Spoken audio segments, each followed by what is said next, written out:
Can you tell us something about the historical development of the ethnic conflict in Sindh?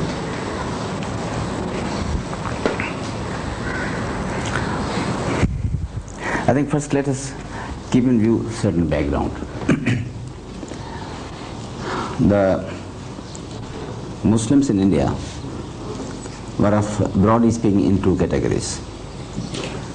There were those who came from Central Asia, and our histories call them the Vilayatis. They came from Iran or Central Asia. They were either Sunnis or Shias. Their centers was Hyderabad, Deccan, Sunni centers was Deccan elsewhere, and then Shia we had.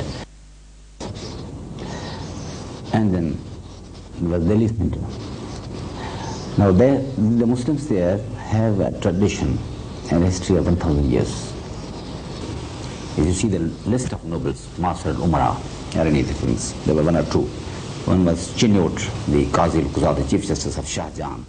Then in the later times, during the period of Ahmad Shah Abdali's times, in the late 18th century, you had Adina Beg. We had got only two names who are locals. Otherwise, most of them were Vilayatis. So they have dominated the scene. They were urban. They were immigrants and conquerors from the Central Asia, Iran.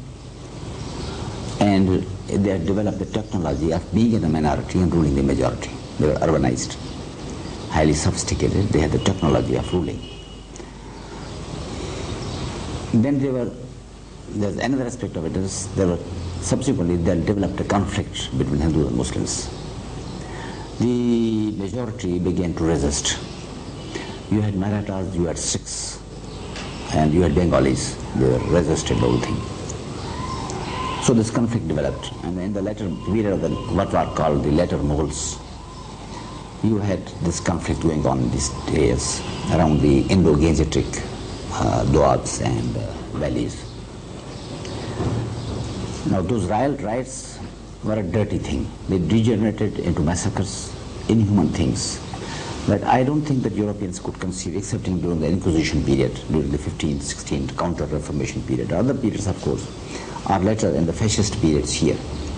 They used to throw cows in the mandirs, kill cows and throw in the mandirs. And they used to have these pigs thrown into mosques.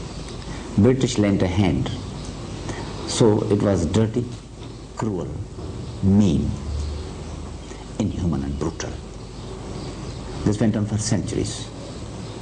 While on the surface there was all this shairi and poetry about Ghalib and Dagh and Mir Taki Mir, many sophisticated poetry, beautiful journey.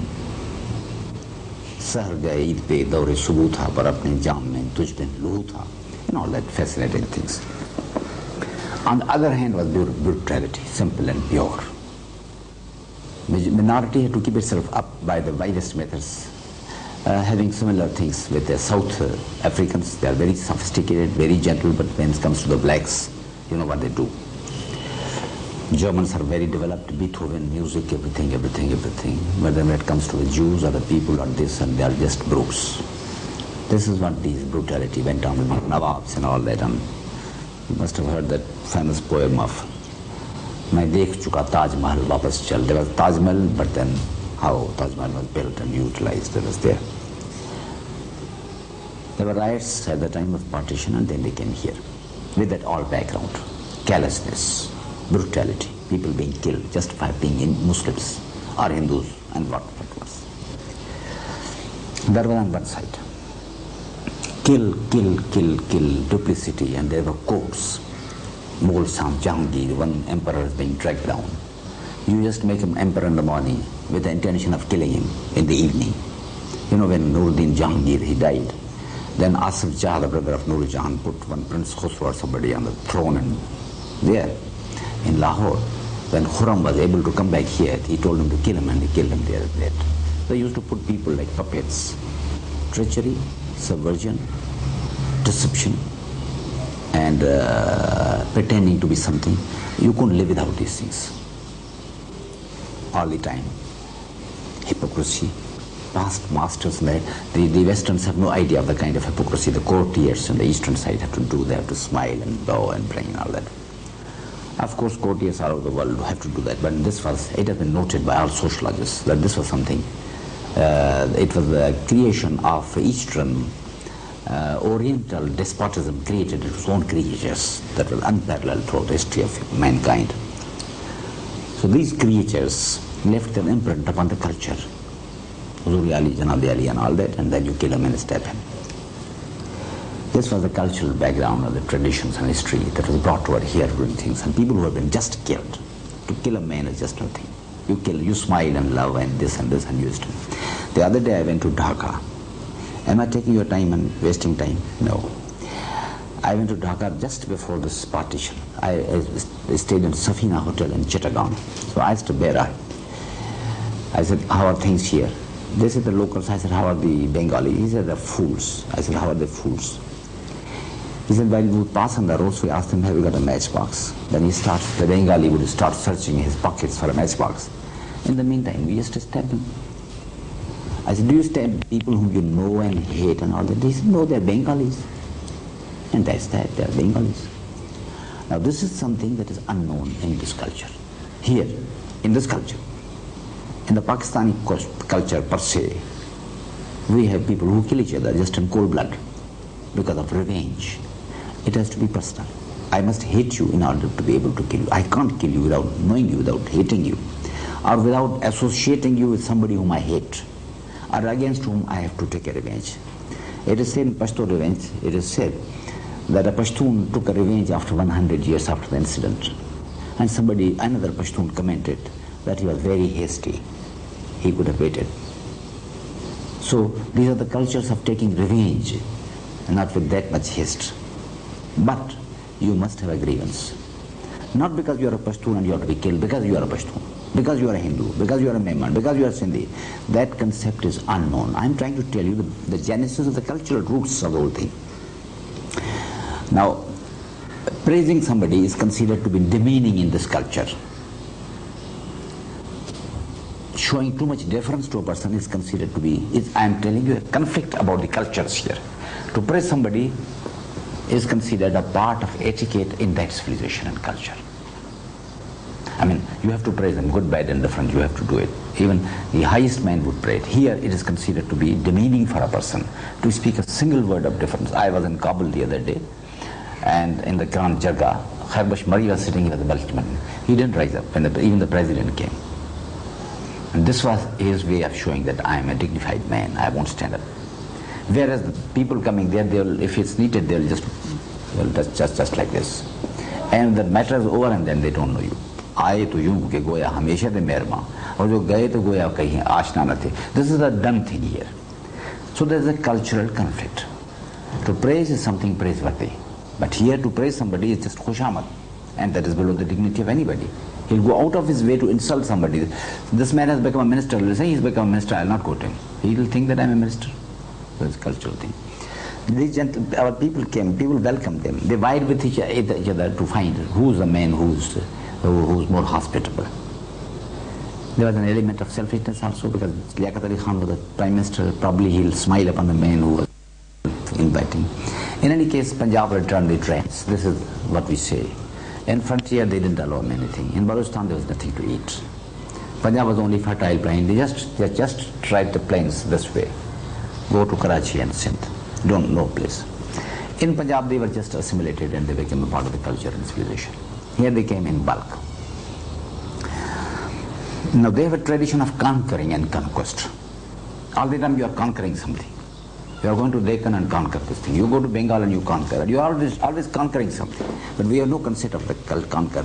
We took pride in the fact that we are here in a small villages, sitting in centuries, as Marx has said, people come, generations come, conquerors come and go. People are sitting there independent, aloof, they don't care about things. Now this is the kind of the culture. The truly Indian Muslims in these parts are converted Muslims. So they inherit the kind of the village politics that Marx had described in his Indian letters. Chaudhurys, their own local administration, opposed to change, not conquering, not going there, be best there, it's rooted on the spot. When this culture came in conflict, and then they were uneducated. We didn't have even a muhtakar, we didn't have a superdon, we had nothing. It was completely backward. And these gentlemen, since 1857 and even before, they were highly educated, sophisticated, inherited the cultures of Deoband and Aligarh and Oriental College of Calcutta, and all the Indian emphasis, then Sayyid Ahmad Khan, and then Bareilly and Aligarh Muslim College, then association with the governments and viceroys and CSPs and people going to London. Here just this was a jungle, educational and cultural jungle, backwardness, slightly better than primitive people. So when these two cultures come to conflict, so they came. The entire administration was Hashim Razak and Kazim Razak and all these gentlemen. They took over Karachi. And they took over everything that was there. They took over the laws. They passed ridiculous laws when I study. I'm a lawyer. They said 10,000 rupees worth land should be given to the locals. But whenever there's a property which should not be given to the locals, then its price should be raised. This is in black and white. And I read it. Then the price should be raised. Deliberately for the purpose to exclude the... Now, we became suddenly locals, you see, after Pakistan. We are locals. We are not Sindhis, we are not people here, we lost entire history, our background. We had no roots, we became merely locals, you see. Local train and local people. And it was Urdu, day and night, morning, evening, Shadias, Urdu. For Punjabis it was quite only Urdu, for Balochis it's... But we are a richer people. We have our own letters, language. We have our own risalas. We had papers even before partition. We had our, I think, 5 dailies from Karachi in Sindhi, and all our education was in Sindhi. We speak Sindhi. We deliberately don't talk Urdu. We consider it an insult to be compelled to talk in Urdu. And to speak Urdu correctly is considered to be not the done thing. You deliberately, even if you may be a graduate in Arabic and Persian and all that, we had Dr. Daud Poto, he was an MA and PhD in Arabic, but he always mispronounced the Urdu words, which even an ordinary student would know. It's not the done thing to speak Urdu, because it's considered to be something that we because of the attitude. Urdu. Similar thing in Bengal. So they came as conquerors. They took away all the lands, all bogus things. You know, legally it was simply a fantastic thing. You claim that you had a property worth lakhs in Delhi. They passed the law. Now, the man who would make the claim would be a gentleman coming from somewhere. Then the man who would be a witness would also be from that place. The man who would register the claim would be also his fellow man. Then the man who will verify it would be the same man, belonging to the same community. And the man who would be hearing the objections against it would be the same thing. If you have an appeal in the High Court, then that man would be nominated. He would be against Justice Wahiduddin, Justice Wajiuddin, coming from the same community. If you are interested in going to the Federal Court, then the same man would be there from the same community. From A to Z, all that you do to get billions worth of property, just say the word. They changed the laws, they changed all the routes of ticket. They were lands, they passed the law. We had waged a struggle to get rights to the peasantry by law. There was a struggle for, since 1930s, people were waging a struggle for getting peasant rights. When one struck the pen, he said the property that belongs to Hindus would be transferred to immigrants, and the rights of the tenants would be abolished forthwith, and they'll be liable to be eviction immediately. Now, in Bengal, all the zamindaris were being abolished. This country, who were dominating under the Liaquat Ali Khan, the whole administration, they committed a legal plunder and loot and plunder of the whole area under law. Secretary, all of them were there. From A to Z, there was no link which was missing. Took away all lands and sold them to 4 people. Sold the claim to A, to B, to C, to 4. And then they will all come together and they will fight, and there will be murders and there will be legals. And we will go to the courts. One day I was arguing a case before one such one. He was a deputy commissioner and then he was a commissioner. I said, Miller, this is the appeal. I have preferred an appeal. On whose behalf? I said, a peasant. Against whom? A claimant. Who are you? I said, my name is such. Which speak language to you? I said this. He said, appeal dismissed. I said, Your Honor, you have not heard me. He repeated, appeal dismissed. I said, you have not read the appeal. All right, give it to me. He just fetched from me. Wrote it, heard advocate, appeal dismissed. He didn't read it. He threw it in his past it. And that was a typical feature. I went in appeal. He said, what is your name? I said, this. I said, this is law, this federal court. He told me, I'm quoting the words. He said, do you see that wall? I said, yes. He said, go and strike your head against it. So terrorism had started in August 1947. Legal terrorism, administrative terrorism, judicial terrorism, and legislative terrorism. Because there are certain norms of legislation. Constitution doesn't give all the parliament to the temporary authorities which arrogate to themselves the constitutional powers. They don't have the power to legislate the kind of things they were doing. So they took away all the money. Then there was one unit. Then another feature was they were always with His Majesties, always with the conquerors, always with Amirul Mu'mineen, always with the dictators, always with the plunderers, always with the anti-democratic fascist force in this country. Any martial art came, they were with it. Amirul Mu'mineen. Then they gave Laqab al-Baz, Nazm-e-Millat, then Liaqat-e-Millat. I mean, all the rackets that we had at Lucknow and Delhi, they were rackets here. Bahadur Jar Jung, and he became Nazm-e-Millat, and then Khadim-e-Millat, and God knows what. And then we became Ansars, and they became Muhajirs. And the words Muhajir is a very Shari term. You see, you don't become a Muhajir in Islamic concept. I'm a student of Islamic law.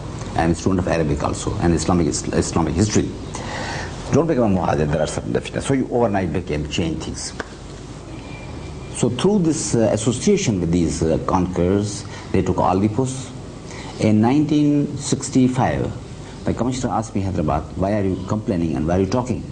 I said, you see, look here, there's not a single DC, a Sindhi DC in whole of Sindh, a single SP in the whole of Sindh. So he gave me one, and he gave me one SP and DV. They took away all the posts. They took away all educational institutions. They took away everything that was there. Now these gentlemen are come out with this thing. They have told India, we are going to give you this port. They have told America, we are going to give this, make it Singapore, and we are going to make this Hong Kong. You can dominate the Indian Ocean. They tell them that we will make riots and India will get an opportunity to hit Pakistan. So J.V. Singh, that VP Singh, is making everyday a state. Muhajirs are being terrorized. He has given a second statement today.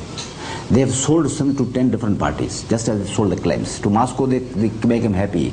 Gentlemen, we are making a revolutionary sell. To Americans, they are selling Karachi. To Indians, they sell Sindh.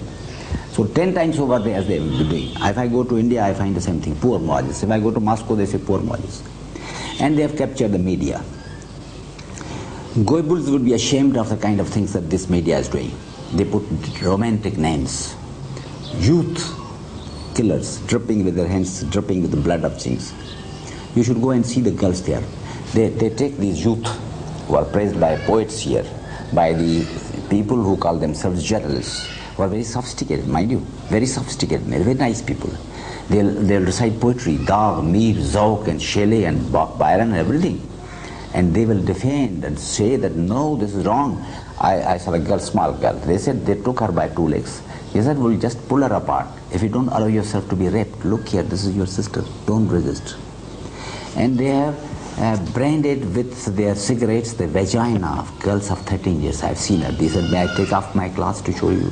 And we in Sindhi culture don't have that kind of thing. I mean, there are many cultures. Here, people rather will allow themselves to be killed rather than to get a point of such nature over this. They say nothing has happened. Then they'll go and kill the man, but they will pretend that nothing has happened. This is the tradition, this is the culture. But those girls who are there, they have been branded. Their names of MQM are written on the breasts. You'll find them there. You'll find on the vaginas.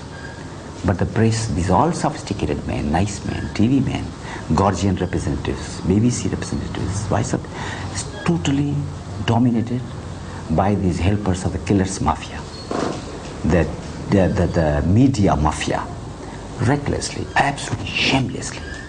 They are turning day into night and night into day. Trial lies, even I think Goebbels would have felt ashamed about the level through which they have stooped in talking all these things and turning things. Sindhi people are rural people. They do not know how to fight. They do not know anything, just helpless people. They do not know how to speak. They do not know how to pretend themselves. If they come before, they'll say, we'll kill somebody, we'll do this, we'll do this. They don't know how to approach the media, how to talk, how to tell you, how to appeal to your senses. They don't know poetry, they don't know anything. They merely say they're just looking at you. But they can set up any girl and she'll give you atrocity stories, they'll talk nonsense. The other day I was speaking to a very, very high official. He said they had to get some killers rescued. So the woman came. And do you know what they did? This man told me. He's a very, very, very, very high official. He said these begharats girls took out their shirts and showed their breasts. And I said, if you don't leave these killers who have been caught red-handed, we are going to cry that you are raping us. Another incident was told, there was an old woman of 60 years. She said, leave my son who is involved there. If you don't, then I'm going to cry and tear my... Excuse me, sir. If anybody has come and anti-people dictator has come, they are always with them in keeping with the tradition. And when in the days of Ayub, they were with them in Karachi, we used to demonstrate against one unit. Have you heard about one unit? They used to throw stones at us. They were with the commissioners in the government, and they were their political army which will kill us, they will stab us, they will spoil our demonstrations. Police, and they were there. They were the declared force operating, as they did in Bihar, in Bengal, they were operating. Ziaul Haq took the matter further. He recruited armies from Sindhis and also from these chaps, from also Punjabis. He wanted to become a permanent Shahnshah of Pakistan.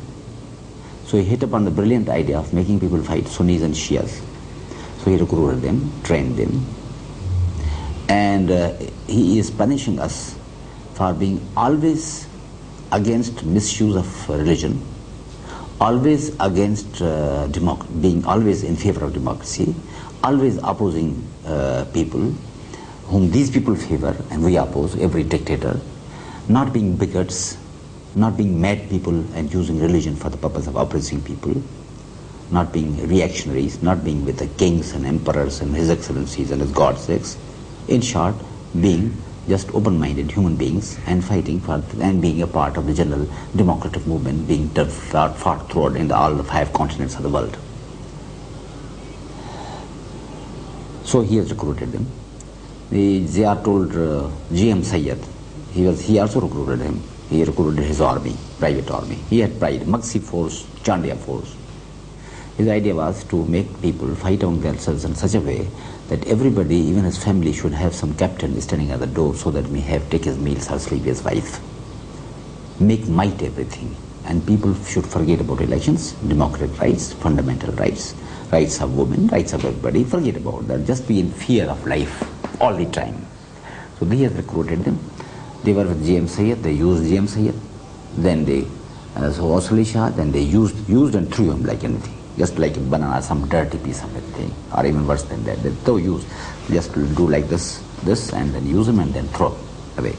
Then they threw away Rasool Shah, they have thrown, even they have used this Benazir Sahaba, very chummy, very kind, very gracious, very friendly, and all that, and all that, and all that. Now they have recruited a private army. They are in rebellion against legally and international law. They are in undeclared rebellion against a legally established government, a government established by law. They are killing and murdering and massing. And they have turned this country into hell. And they have compelled, I think, I told the general the other day that they will necessitate 100,000 of your army to be keeping the armies and communications open. And you can know what will happen to your borders. And for this they are being paid by somebody to keep Pakistan in turmoil and to keep it on the defensive and to keep it disturbed. They are taking a revenge for Kashmir. You did something, God knows you may or may not. You did something in Punjab, you did something in Kashmir. Now these chaps on behalf of somebody are playing all this thing. They are very cruel, but they put having the media and the street power and having as their adversary rural people led by feudal lords who are our enemies. What can have these ministers get to feel for the people who are being killed or for the women who are poor? It's a class war also. These Vaderas who are there, they are enjoying, they were serving the British, they were serving the Americans, they are serving everybody. So they are not our representatives, they don't feel for us, and therefore they have to feel the day. They have support of generals, they have support of Americans, they have support of Indians, they have support of intellectuals, all our comrades. Comrades are also service. Islam is also service of terrorism. They prove terrorism to be innocent from Sharia. They prove it from Karl Marx and Lenin and all that and all that. And somebody proves it from some other thing. And we are being victimized and killed, and there's not a word in the media because Jung and Dawn and all this, and they know how to write. We don't have writers, we don't have access, we don't know how to manage things. It's a primitive society against a highly civilized society. It's not a case of a confrontation like Vietnam and even America, because Vietnamese have a picture of having a fight against things. We do not know, our Vaderas do not know how to fight. We are being led by them. And the middle class is very weak.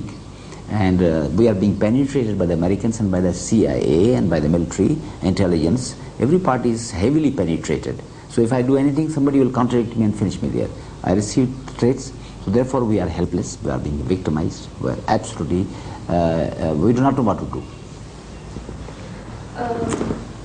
Your recent statement. Contradict me and finish me there. I received threats, so therefore we are helpless, we are being victimized, we are absolutely, we do not know what to do. Your recent statement in newspapers after the Hyderabad incident was that whatever happened was good, in effect, and was to flush out the terrorists. What was?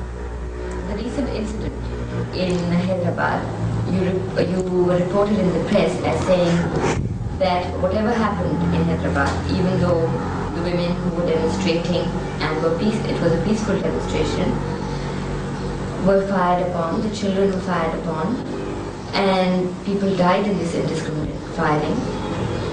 While everybody appalled at this, your statement said that it was fine, whatever happened. I don't know where is this statement. I've never given any such statement. I don't know who has printed it. They print such things always. I've never given such statement.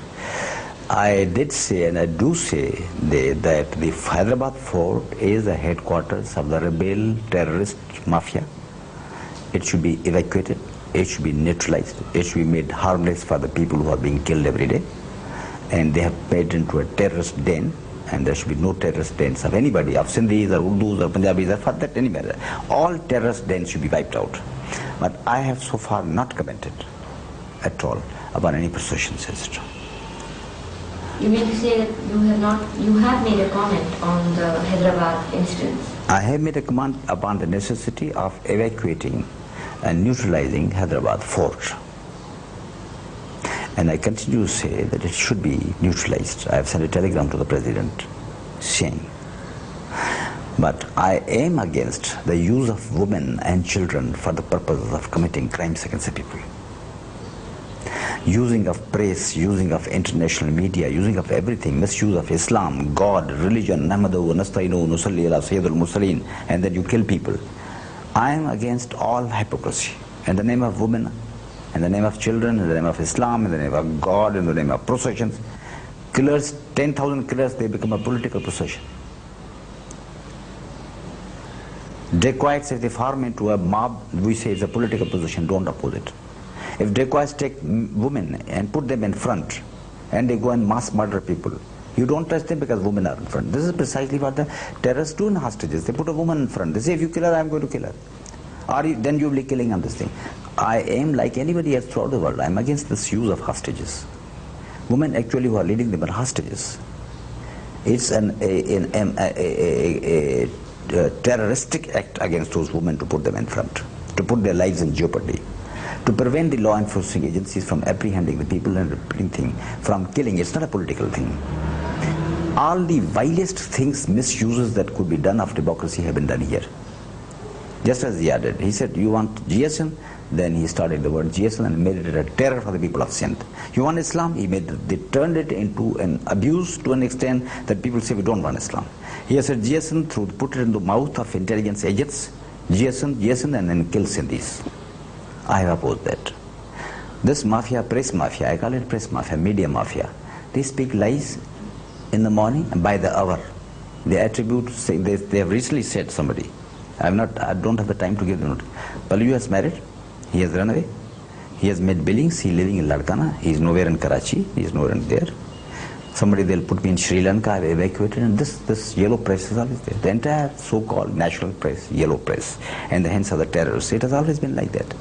They use terror with the pen, terror with propaganda, terror with communication lines. Abuse. Nazis did like that. Nazis used even science. Kill the people because their genetics will be affected. They brought scientists who gave the things that is genetically necessary for the Jews to be killed. Can you comment on the MQM? It's one of the vilest and dirtiest killer mafia that I've ever known. I'm a student of all these things. I'm a student of these tyrannies. We have studied the Mongols. Mongols were simply babes before them. You know, in 1112, Genghis Khan came and he said, if you don't do this, I'll kill you, that's all. He told Tarkan Khatun, if you don't surrender, then I'm going to put you there before the dogs. I'll eat my food, throw away the bones to you, and you will catch some of them, and the dogs will catch some of them. And you will live forever on those bones. Fair and good. These people smiled. Then the other said, I said, if they had a so-called national praise of Genghis Khan, he would have been a hero by this time. Every one of the killers who used to mass murder people will be a hero. Youth, the Don says youth, Jung says Naujawan, big pepper pade. So when you put these fine words to such dirty use, MQM is one of the vilest things of creations of General Zia and the reactionaries and the international reactions to is out in the various countries of the world. It is a private army like in the Beirut, the Bisai militia, or the Hua sect in Vietnam, or anything, any of those dirty things, fixes that you have. What do you think the MQM wants? It wants firstly a lot of money. It is extorting money from the government of Sindh, from Kausalisha, it is extorted from this thing. They had a crore of rupees from Benazir Bhutto. The victims, mind you, didn't get a penny. They are starving today. That's why I want you to go there. They are starving, virtually starving. And this mafia is getting billions every day. They talk, and they'll get money. Firstly, they're after money. They are extorting and blackmailing everybody. They extorted money from the press, from Jem. They wanted 2 crores. They had 2 crores. If you find you, they'll get money from you, they'll get money from me. Anybody, just extortioners. Secondly, they want to sell and dispose of conquerors. You see, they are conquerors. They conquer Sindh and then they will deal with it and they will dispose of Pakistan. With this as a base, they'll blackmail Punjabis, Pashtuns, blackmail India, any government there. With this is a sufficient minority. With this percentage and ratio, they were ruling India. Why not Pakistan?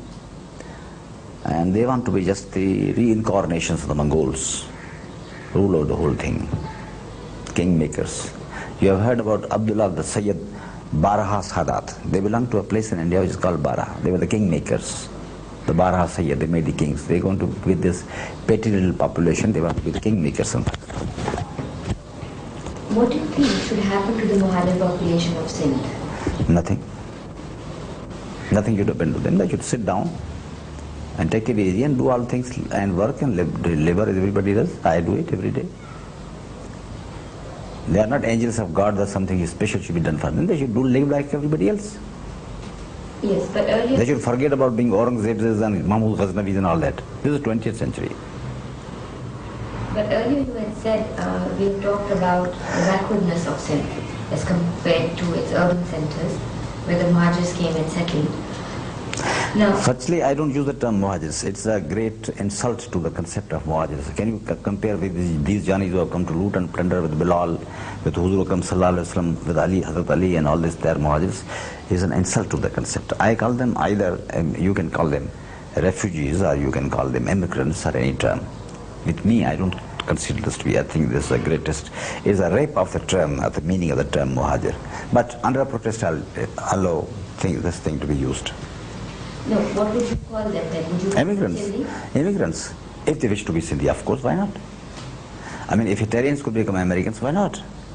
But if somebody wants to be His Excellency and the Conqueror and all that, उधर थे दश्त तो दश्त दरिया भी नहीं छोड़े हमने बहरे ज़ुल्मात में दौड़ा दिए घोड़े हमने.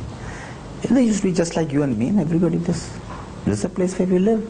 Anybody who wishes to live. For me, I should be allowed to go to Germany and live and become a German. Why not? This whole world is a place, small place. You can go from. Why should I be confined to Karachi? If I wish to like and live in Brazil, why not? Why not? But the problem is that you said that the Sindhis are backward people. Very. And that the immigrants, Urdu-speaking people who came to Pakistan, settled in these urban centers, are highly sophisticated. And they have therefore... They are criminally sophisticated. They are not sophisticated in the sense that they are backward and they are backward. We had a lot of controversy. I said we are backward in a certain sense, but we are very progressive because we don't misuse religion. We are highly cultured, highly sophisticated, and they are backward, they are cruel, they are absolutely, and they are just like the original brutes things. They don't have a culture. Okay, what I want to say is that at least we agree that the economic monopoly, the monopoly within the urban centers has belonged to the Urdu-speaking people. No, no. There were Punjabis, there was always a mixed population. This is one of the greatest lies that Karachi belongs to the Muhajir. It doesn't. How have you become a Muhajir? You are not a Muhajir in this sense. You don't know, you can't speak two senses of Urdu as the Urdu people will do. How do you? You are a Sindhi, but you have been persuaded by their cultural dictatorship to consider yourself something other than being Sindhi. So they are in a very tiny minority, that's all. They collected a hodgepodge and called them all Muhajirs. How are they? No, what I'm trying to get at is...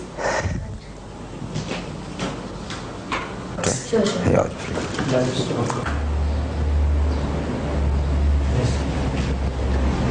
My question is that we have just been talking about how the judiciary was controlled by the Urdu-speaking, your own examples of what happened to you as a... No. Judiciary was not controlled by things. Judiciary, specific tasks regarding the evacuee property were given to Urdu-speaking judges only.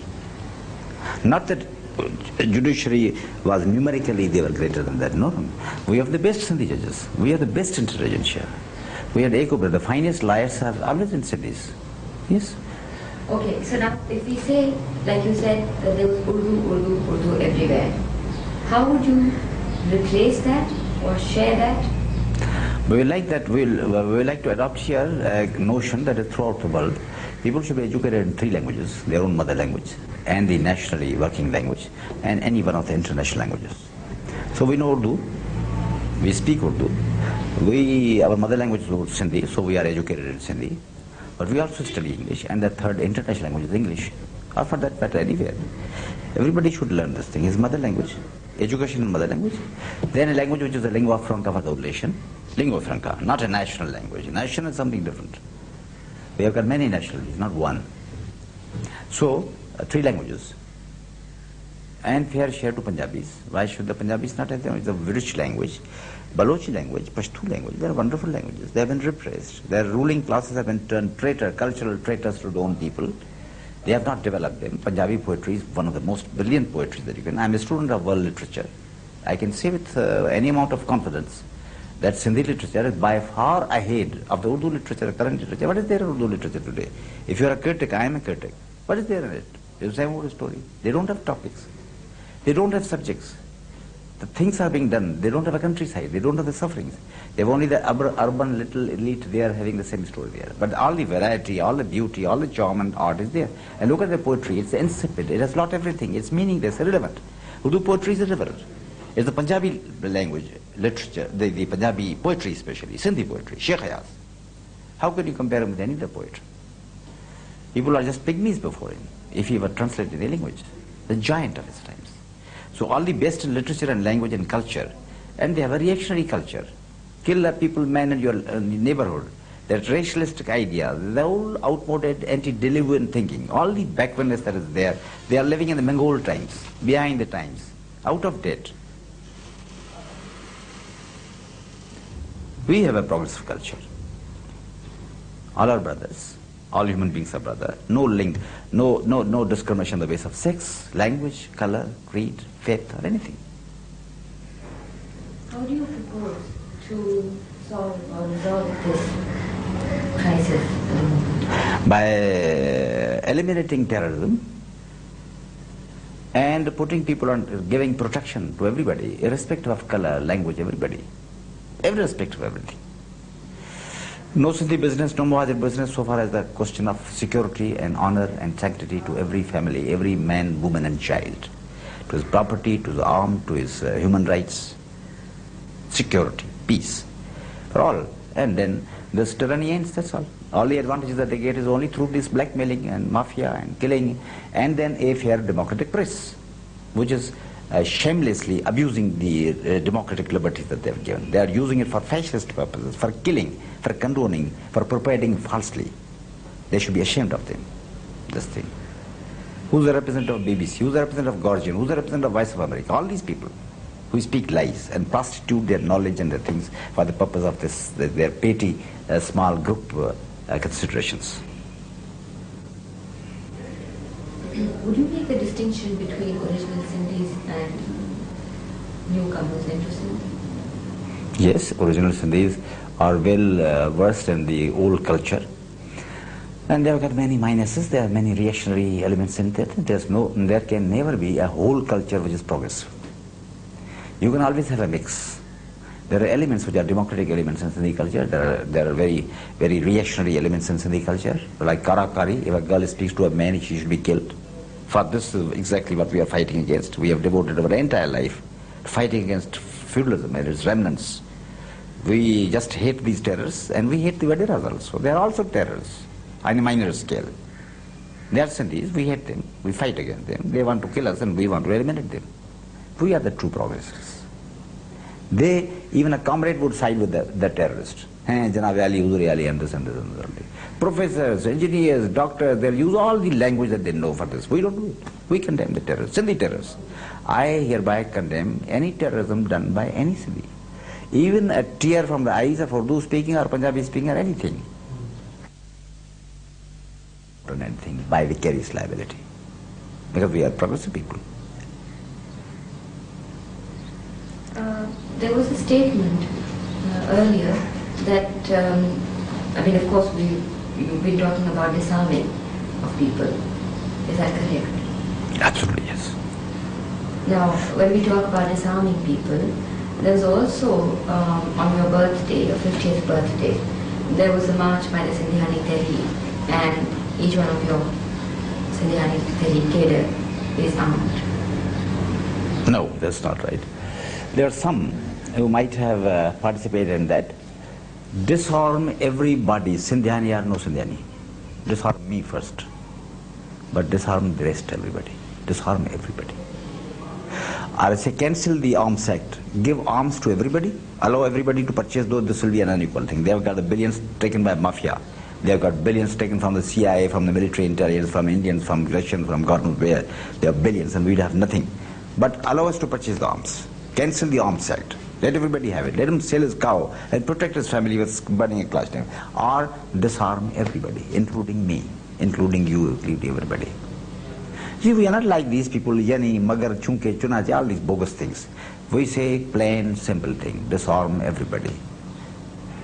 Death to the terrorist, let him be a Sindhi or a Panagir, Mohajir, or anybody. No terrorism. No to terrorism. Argue, fight, quarrel. Sit on the table. I'm a lawyer, but I'm also a small sort of a poet. We are writers, we are intellectuals. We can't allow terrorism. The influence that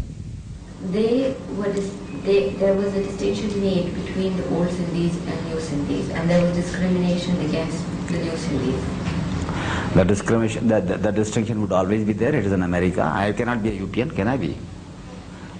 They can't call me that I'm a good speaker of Urdu. My Urdu will be atrocious. So the distinction is natural and quite there. But distinction doesn't mean discrimination. They have always had the lion's share. There's no question of this. This is one of the biggest lies that they do. It's a lying factory, they produce things. I wonder if Hitler had known about this thing, they utilize them. They speak lies. Are they prepared to sit on the table and show me the thing, how many posts they have got today? They have 80% of all the posts. All the TV money goes to them. All the radio money goes to them. The billions of rupees coming every day go to them. How many people Sindhis are employed in the factories, so-called factories in Sindh? What percentage? Are they prepared? How many Sindhis are in the army? How many Sindhis are in the PIA? Sindhi speaking people. I say, appoint a commission. Give us only 50%. Though we are in a majority, 70%.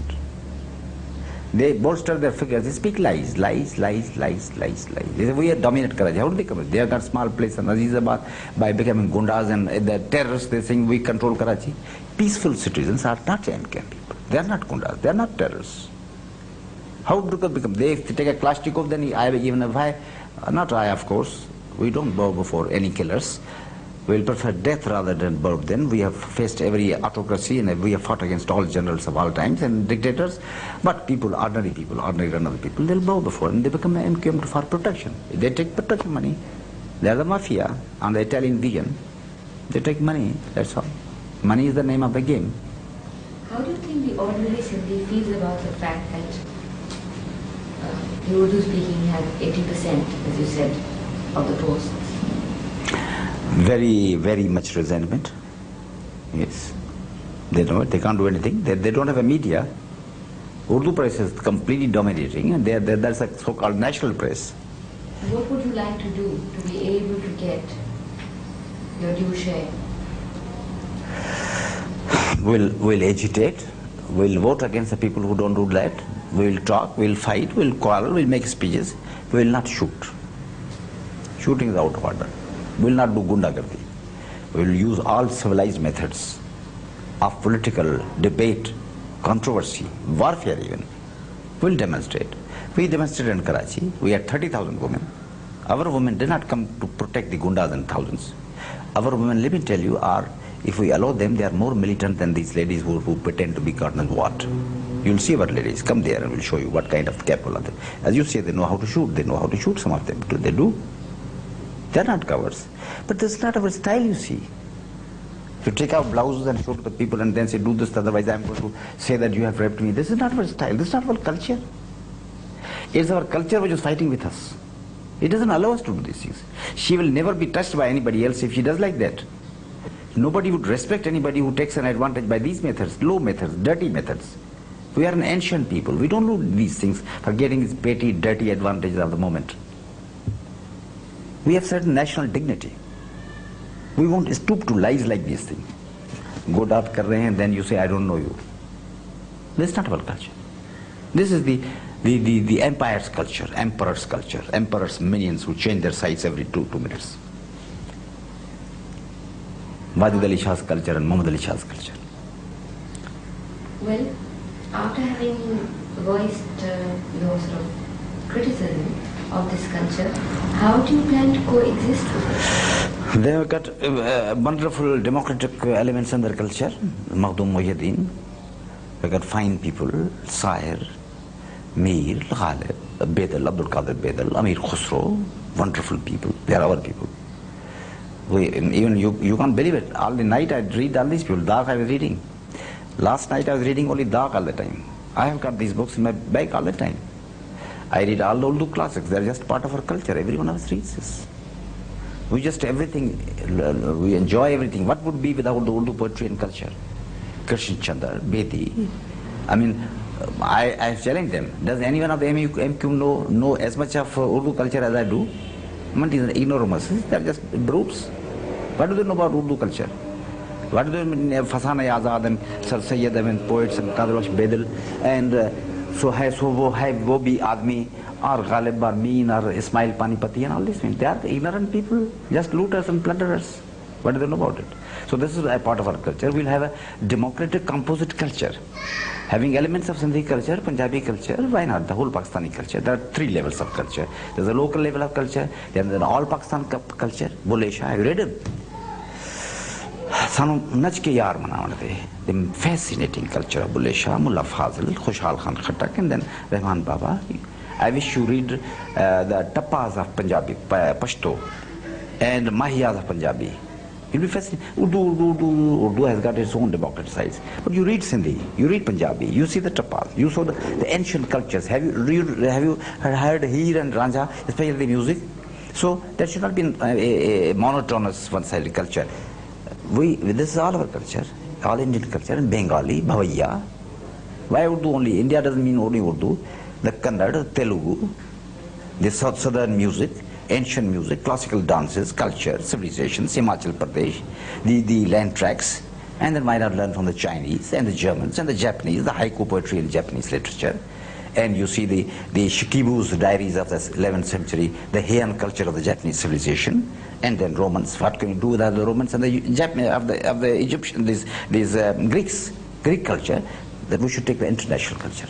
I was writing a letter to the UNESCO that there should be now a new version of the world culture, and this is a very occidental version of the Eastern culture. This was one type. Do you think that the conflict at present? Do you think that the conflict at present, that we see at present, could be termed at all as a conflict between the entrenched interests of the Urdu-speaking people, middle class, and the rising aspirations of the Sindhi middle class, which, as you said, was was very small and very weak, but the conflict is between the middle classes of the two. One element, as you said, is this. Another element is the conflict between the remnants of the autocratic, despotic Mughal empire and the awakening peasantry of the Indo-Pakistan subcontinent. Everywhere the peasantry in Bihar, is fighting there. In Bengal, in southern things, they are fighting. This will continue against urban domination of the elite belonging to the courts and the feudal survivals. These people who are middle classes, they don't carry the middle class culture. They don't represent the middle class culture. They don't represent the bourgeois, modern, rising bourgeois culture. They represent the survivals of the remnant of the Mughal empire. But they're all culture. They all go back. The fascism. What is capitalism if it's not democracy? Democracy, open competition, friendliness, awakening, lightness, brotherhood, fundamental rights. What is the bourgeois doing in the Latin American countries? What is it doing elsewhere in Southeast Asia? It is a carrier of the new ideas, excepting in a few backward medieval countries like it. Even the Saudi bourgeois is rising for democratize. At that time, this bourgeois, this reactionary Delhi and Lucknow-oriented bourgeois, is taking us back to centuries. One more question. The government, as well as the... Excuse me, can I have a copy of this interview? I'll pay for it. Thank you, thank you.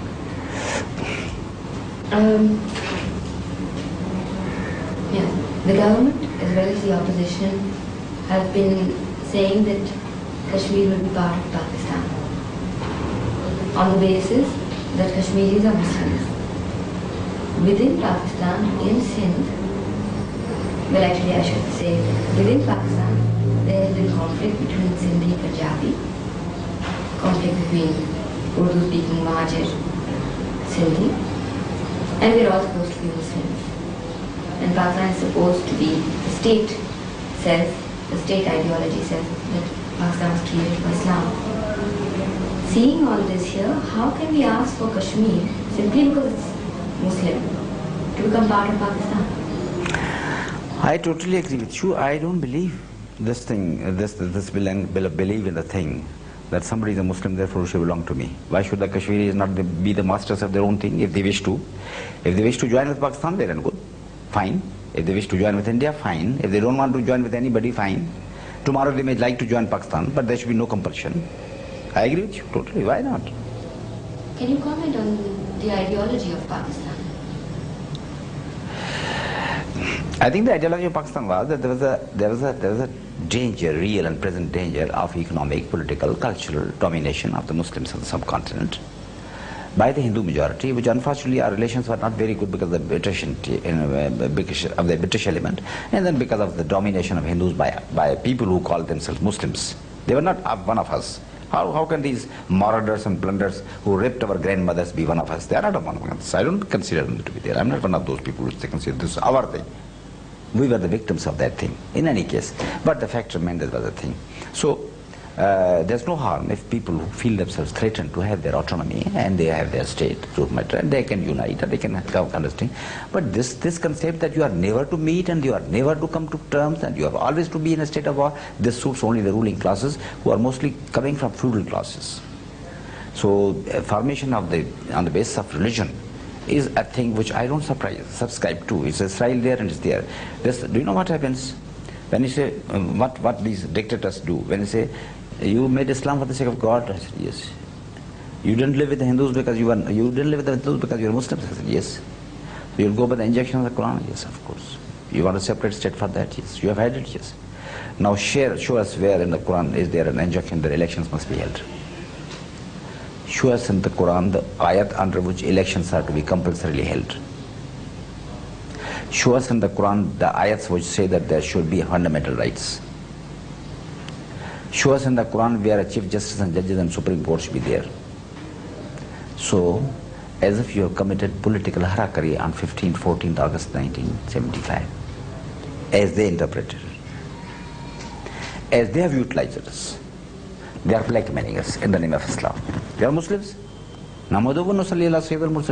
Therefore, you are now sans rights, sans humanity, sans legal protections, sans constitutional guarantees. You are a persona non grata. And you are a person without entity. You don't exist in the committee of nations. You are Muslims, I am your master, I am your Atiullah wa Atiur Rasul Ul Amri Minkum. That's all nonsense. And we have been blackmailed. And people are realizing it. And everybody should understand what he has let himself in for. Ideology of Pakistan means people should have the right to decide their own fate. Not that they should live like chattel and become the people in bondage like this terrorism. This is all Islam and God and what knows not. I like people like charlatans like General Zia, killers. I mean, if you excuse me, damn it, we are living in the 20th century. We are going to the 21st century. How is this anachronism to be there? What is this? And a general comes and says, Assalamu alaikum, Bismillahirrahmanirrahim. What is this nonsense? Men and women, we are equal, and children have the rights. Nowadays, even a child can't be beaten by the parents. So this is a new world. So the anachronisms have to be fought and to be combated, and we are in for it. We are not only just Sindhis and Muhajirs and this. I'm not one of those people, Sindhi, Muhajir, what? We are fighting for women's rights, we are fighting for children's rights. We are fighting for the human rights of the Palestinians, for the Brazilians, for the everywhere. We are just everywhere, and we are participating. The other day I went to Manila. We are fighting for the rights of anti-bases movement. We went, the other time we had demonstration from McClark Field air bases. I was there. This is not Hindu Muhajirs, this is not MQA, but I was there. We jeopardized my lives. We went to senators. We went to Mr. The Commander-in-Chief of Philippine Army. He said, what is your concern? I said, everything that happens in the world is my concern. He said, I'll put you in jail. I said, put us in jail. I just want to go back to an earlier question about the middle class conflict that we just talked about, and you agreed with me that it is partly that. Can you elaborate on that a bit? Sorry, I missed the point. I'm so sorry. The earlier question had been on how the conflict is a conflict between the entrenched interests of the Urdu-speaking middle class and the rising interest of the Sindhi middle class, though weak, but it's coming up. Yes, Sindhi middle class wishes to have equality, and they don't want to give it. There's sometimes some they say bring one unit, they say you are not Muslims, they call us kafirs, Hindus are dominating you, and all these tricks of the trade which they used to have in India and Lucknow and Delhi and they can't live on equal. This fish cannot exist out of water. They cannot exist without domination. You see, this is their psyche. They must dominate. They must sit over your head. You must serve them. You must be a slave. They do not know how to live in a democratic society. So this middle class doesn't want to have our say, to sit with them, to be sitting on the table. They'll blackmail you. They'll speak against you. Palijo ki lathi charge hogi. I mean, they can't see it. Like me talking and speaking. I must be just sitting with my head bowed down. चलिए रस्म के कोई न sir चट उठा के चले जो कोई चाहने वाला तवाफ को निकले नजर चुरा के चले जिस्म जान. Now these ignoramuses, they want to dominate us intellectually, who are head and shoulders above them. They are just living in the 10 to 12 centuries. So therefore, this has taken the form of imposing their backwardness upon us, their bigotry, their narrow-mindedness, their viciousness upon us, with the people, with a culture which is composed of all religions, all cultures, open to everybody, friendliness, brotherhood, sisterhood, all for everybody, and everybody for all. This is our things. So this is conflicting in the matter of services, education. And Zia used some Sindhi fascist elements to beat Muhajir boys in the university. He did it deliberately. It was the military intelligence who doing it. Those Sindhis were agents of the military, and we condemned them. I fought it. They have shot at... Is there any comrade here who has denounced this MQM? No. Any professor? No. They won't dare to. They are not made of that stuff. I am made of that stuff. I have condemned G.M. Sayyid, the greatest living Sindhi statesman. I said, down with it. You are an agent of the generals. I do it at the risk of my life, because we are progressive. Because we are prepared to pay the price for being progressive. We don't pay lip service, Janab Ali, Huzuri Ali and all that. I'm there. I've been attacked thrice. I'm receiving threats only day before yesterday. We are going to wish. I'm more afraid of the reactionaries in Sindhi garb than by this. I give you my word of honor that I'm speaking the truth. Yeah, last night I went out. I said there's no terrorists in this area. They said, but there are terrorists, Sindhi terrorists. They will eliminate you. You are a danger to them. You talk of progress, liberty, civilization, radical rights, democracy. They hate you like anything. And whatever they hate you, they'll get you killed. I said, yes, this is a possibility. So this entering place wants to keep the Mughal order, domination, sex domination, people's domination, big bosses with the guns, the rule of the gun versus the rule of the democratic human inborn rights of the people of the countries. The new era, I don't call it even the Gorbachev era, the era of man coming, emerging at last on the stage of this earth in danger. This is spaceship Earth, which is really in danger. I am most of the time worried about this earth business. I mean, this temperature is going up. It's terrible.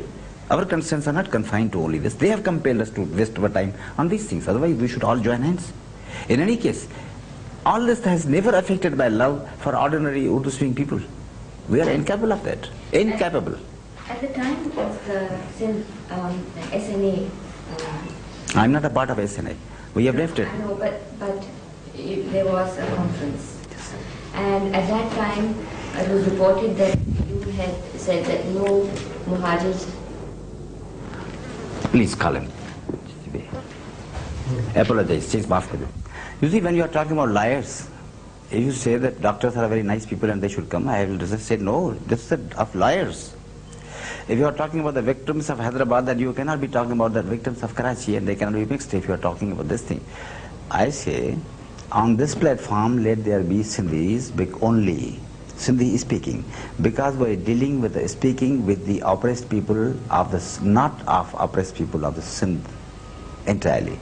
We are dealing with only the complaints and grievances of only a particular section of the people, and that section should be here. Now, you record their grievances, think out the strategy, then we go forward, tell the other side, let us talk and sit at the table.